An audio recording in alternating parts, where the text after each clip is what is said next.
ఓం మహాగణాధిపతయే నమః. ఓం గురుభ్యో నమః. ఓం శ్రీమాత్రే నమః. అరుణాం కరుణాతరంగితాక్షీం ధృతపాశాంకుశపుష్పబాణచాపాం అనిమాదిభిరావృతాం మయూకైః అహమిత్యేవ విభావయే భవానీం. శ్రీమాత్రే నమః. ప్రేక్షకులకి ఆ లలితాంబిక అమ్మవారి యొక్క అనుగ్రహం పరిపూర్ణంగా కలగాలని మనస్ఫూర్తి కోరుకుంటూ మనం ఈరోజు 2 శుభగ్రహాలు కలుస్తున్నాయి. అది కూడా ఎక్కడ అంటే మిథున రాశిలో శుభగ్రహం 1 గురువు, రెండవది శుక్రుడు. ఈ 2 శుభగ్రహాలు కలిసినప్పుడు ద్వాదశ లగ్నాల వారికి ఎటువంటి ఫలితాలు ఉంటాయి? లగ్నం తెలిస్తే లగ్నం చూసుకుంటే, లగ్నం తెలియదు అనుకునేటువంటి వారు రాశి చూసుకోవచ్చు. మరి ఈ ఫలితాలు పరిపూర్ణంగా కలగాలి అంటే ఏ గ్రహాల యొక్క ప్రభావం వీటి మీద పడి మనకు పూర్తిగా ఫలితాలు రావు అనే విషయాలు తెలుసుకుంటూ, అదేవిధంగా దేశగోచారాల సంబంధంగా ఎటువంటి ఫలితాలు ఉంటాయి అనేటువంటి విషయాలు మనం తెలుసుకుందాం. అయితే ఈ విషయాలు చెప్తుంది నేనైనప్పటికీ కూడా చెప్పిస్తుంది పలికిస్తుంది కూడా ఆ సాక్షాత్ లలితామ్మవారిగా భావిస్తూ ఒక్కొక్క దాని గురించి మనం తెలుసుకుందాం. కర్కాటక లగ్నము, కర్కాటక రాశి. కర్కాటకం వారికి కనుక చూసుకున్నట్లయితే మీకు ఈ శని గురువులు ఇద్దరు కూడా 12వ స్థానంలో శని గురువులు కాదండి, శుక్ర గురువులు. ఈ శుక్రుడు గురువు ఇద్దరు కూడా కర్కాటకంలో ఉంటూ ఈ శనికి గురువుకి కేంద్ర సంబంధము, అదే శనులకి గురు శనులకి కేంద్ర సంబంధం వస్తూ, అదేవిధంగా శుక్ర గురువులకి మరియు కుజుడికి కూడా కేంద్ర సంబంధం, అంటే 2 కేంద్ర స్థానాల్లో ఉన్నాయి అవి.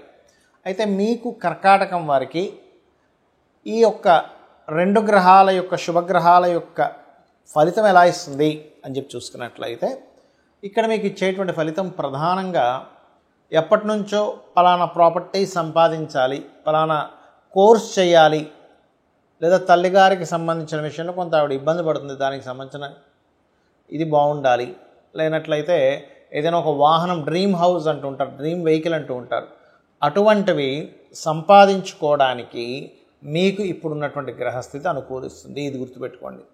అలాగే లోన్స్, ఇప్పుడు చూడండి, మనం ఒక ఇల్లు కట్టుకుందాం అనుకుంటాం కాబట్టి మీరు ఏదైనా గృహ నిర్మాణం కోసం చేసేటువంటి లోన్స్ కొంతవరకు మీకు రావడం, తాతగారి లేదా తండ్రి గారి ఆస్తికి సంబంధించిన విషయంలో ఏవైతే చిన్న చిన్న ఘర్షణలు ఉన్నాయో అవి కొంతవరకు క్లియర్ అవ్వడం జరుగుతుంటుంది. అయితే ఎప్పుడు కూడా ఏదైనా ఒక గ్రహం మీకు మంచి ఫలితాలు ఇవ్వాలంటే ఆ గ్రహం ఇవ్వడానికి సంపూర్ణంగా ఆటంకాలు తొలగాలి, అప్పుడే కానీ మీకు మంచి ఫలితాలు రావు.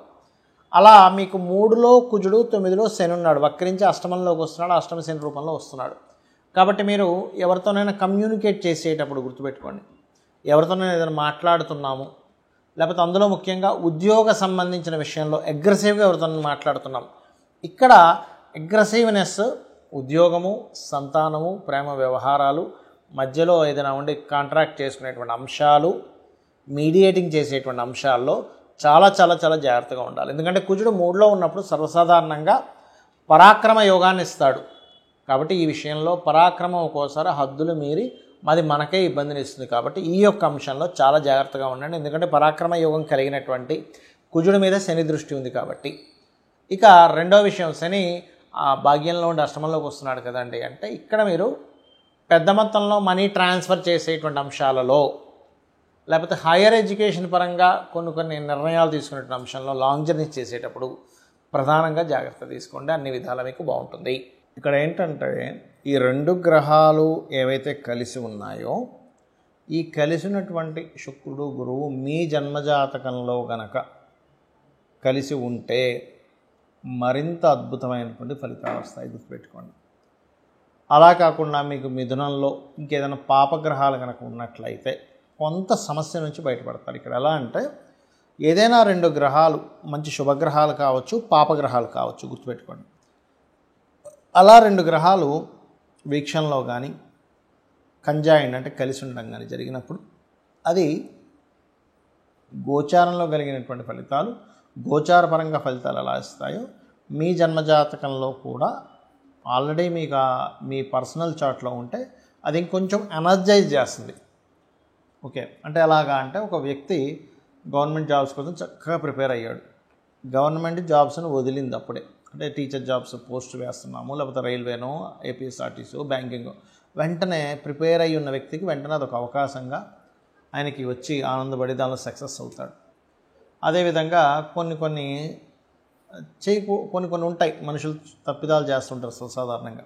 అంటే అలాగా కొన్ని ఏవో ఫైన్స్ కట్టకుండాను కొన్ని ఉంటాయి, ఇన్సూరెన్స్ చేయకుండా ఉండేవేవో. అలాంటప్పుడు ఏదైనా ప్రమాదం జరిగింది, అప్పుడు ఏమవుతుంది, అయ్యో ఇన్సూరెన్స్ చేయకపోవడం వల్ల ఇబ్బంది కలిగింది కదా అని అంటాం. అంటే పాపగ్రహాల యొక్క ట్రాన్సిట్ వచ్చినప్పుడు అటువంటిది, శుభగ్రహ ట్రాన్సిట్ వచ్చినప్పుడు ఇటువంటివి మీకు కలుగుతాయి, గుర్తుపెట్టుకోండి. అయితే ఇది మరి దేశకాల గోచారాల మీద ఎటువంటి ప్రభావం చూపిస్తుంది? గురుగ్రహము శుక్రుడితో ఉన్నాడు. ఒక రకంగా చెప్పాలంటే ఇది కొంతవరకు గోల్డ్, లేకపోతే మనకి గమనించుకున్నట్లయితే గోల్డ్ విషయంలోని కొంత ప్రోగ్రెస్ని ఇచ్చేటువంటి కాంబినేషన్ ఇది కొంతవరకు. కాకపోతే ఈ శని కుజులు మీన కన్యా రాశుల్లో ఉన్నందుకు కొంచెం స్ట్రెస్సు, అప్ అండ్ డౌన్స్ కూడా ఇస్తుందండి. ఇది ఫ్లక్చువేషన్స్ బాగా ఇస్తుంది ఇక్కడికి. దీంతోపాటు గురు సమానులు లేదా టీచర్స్కి, అందులో ముఖ్యంగా స్త్రీ సంబంధంగా, స్త్రీ మూలక సంబంధంగా గురువులకి, లేకపోతే ఆల్రెడీ స్త్రీలు గురుత్వ సంబంధించిన వాటిలో ఉండేటువంటి వారికి కొంత ఇబ్బందులను ఎదుర్కొనేటువంటి యోగాన్ని ఇస్తుంది. అంటే గురుత్వ సంబంధించిన వాటిలో బ్రాహ్మణ్స్కి కావచ్చు, పురోహితులకు కావచ్చు, గురువులుగా చలామణి అవుతున్నటువంటి వారికి కావచ్చు, లేకపోతే మంచి ఆధ్యాత్మిక రంగాల్లో ఉండేటువంటి వారి మీద కొంతవరకు బురద జల్లేటువంటి విషయం కావచ్చు. ఇటువంటివన్నీ కూడా అంటే వాళ్ళకి ప్రమాదం కానివ్వండి, వాళ్ళ లైఫ్లో కొంచెం ఎక్కువ అప్ అండ్ డౌన్ చూడడం కానివ్వండి, ఇటువంటివి ఎక్కువగా ఏర్పడతాయండి. ఈ గోల్డ్ రిలేటెడ్ సంబంధించిన విషయాలు కూడా ఎక్కువ ఫ్లక్చువేషన్. ఎందుకంటే మిథున రాశుల్లో ఉంది ఇది. ఇక్కడ ఏంటంటే మిథునము దిస్వభావ రాశి, బుధుడు యొక్క రాశి, కన్యా బుధుడు యొక్క రాశి. అప్పుడు ఏమవుతుంటుంది, అది ఈ కుజశనులు ఈ 4 దిస్వభావ రాశుల్లో ఎప్పుడైతే మనకి మిథునంలోని, కన్యలోని, ధనస్సులోని, మీనంలోని ఈ 4 గ్రహాల్లో ఉండే గ్రహాలు వాటికి అవి కనెక్టివిటీ పెట్టుకుంటాయి. కాబట్టి ఈ విషయంలో కాస్త జాగ్రత్త వహిస్తూ ఉండాలి. మరి దీనికి పరిహారం ఏంటి యూనివర్సల్గా? ఎందుకంటే అందరికీ జన్మజాతకాలు ఉండవు. ఎందుకంటే జన్మజాతకం కనుకుంటే మీకు లగ్నం నుంచి 12 భావాలు ఏమేమయ్యాయి, లగ్నం ఎలా ఉందో దాన్ని బట్టి మీ యొక్క జీవితము, కుటుంబ స్థానాన్ని బట్టి మీకు ధనము ఎలా ఉంది, కుటుంబంతో కమ్యూనికేషన్స్ ఎలా ఉంటాయి, 3వ స్థానాన్ని బట్టి మీకు సిబ్లింగ్స్తోని, 4వ స్థానాన్ని బట్టి మీ ప్రాపర్టీ, ఆస్తి సంబంధించిన విషయాలు కావచ్చు, విద్యా సంబంధించిన విషయాలు కావచ్చు, తల్లిగారికి సంబంధించిన విషయాలు కావచ్చు, 5 సంతానము, 6 రుణరోగ శత్రువులు, 7 అనేటువంటిది వివాహ జీవితము, 8 అనేటువంటిది ఆకస్మిక సంఘటనలు, 9వ స్థానం హైయర్ ఎడ్యుకేషను, తండ్రికి సంబంధించిన మీ స్పిరిచువల్ అండ్ గురుబలానికి సంబంధించినటువంటి దశమం వృత్తి, 11 అనేటువంటిది వ్యాపారాలు, 12 అనేటువంటిది మీ ఎక్స్పెండిచర్స్, మీ ఇన్వెస్ట్మెంట్స్ ఎప్పుడు చేస్తే బాగుంటుంది అనేటువంటిది చాలా స్పష్టంగా తెలుస్తుంది. కానీ ఇక్కడ డేట్ ఆఫ్ బర్తే లేదు, టైము లేదండి, ఏమి లేదండి, కానీ నేను అయోమయంలో ఉన్నాను అనుకునేటువంటి వారు చేయాల్సిన గొప్ప రెమెడీ ఏమిటంటే, ఇలాంటి గ్రహస్థితులు ఉన్నప్పుడు మీకు మంచివి జరగాలి అన్నప్పుడు మీరు నవగ్రహాలలో కుజుడు, కేతువు, శని, రాహు ఈ 4 గ్రహాల దగ్గర దీపారాధన చేయండి మొట్టమొదటిగా. రెండవది మీకు శని మంగళవారాలు గోవులకి శనివారం బెల్లము 4 ఉండలుగా బెల్లం తయారు చేసి తినిపించండి శనివారం నాడు. మంగళవారాలు మీరు ఏం చేస్తారంటే గ్రాసము, క్యారెట్లు గోవులకు తినిపించండి. గోవులోనే సకల దేవతలు ఉంటారు కాబట్టి ఇవి చేస్తూ అందరూ కూడా ఓం నవవిద్రుమ బింబశ్రీ న్యక్కారి రతన చదాయే నమః లేదా చండీ చేసుకోవడం, చండీ పారాయణం చేయడం, లేనట్లయితే ఆంజనేయ స్వామి ఆలయాలకు వెళ్ళడం, అందులో ముఖ్యంగా పంచముఖ ఆంజనేయ స్వామి యొక్క స్తోత్ర పఠనం కనుక చేసినట్లయితే అన్ని విధాలా మీకు బాగుండడం జరుగుతుంది. దీనివల్ల ఏంటంటే యూనివర్సల్గా కొన్ని అలజడులు కూడా వస్తాయి.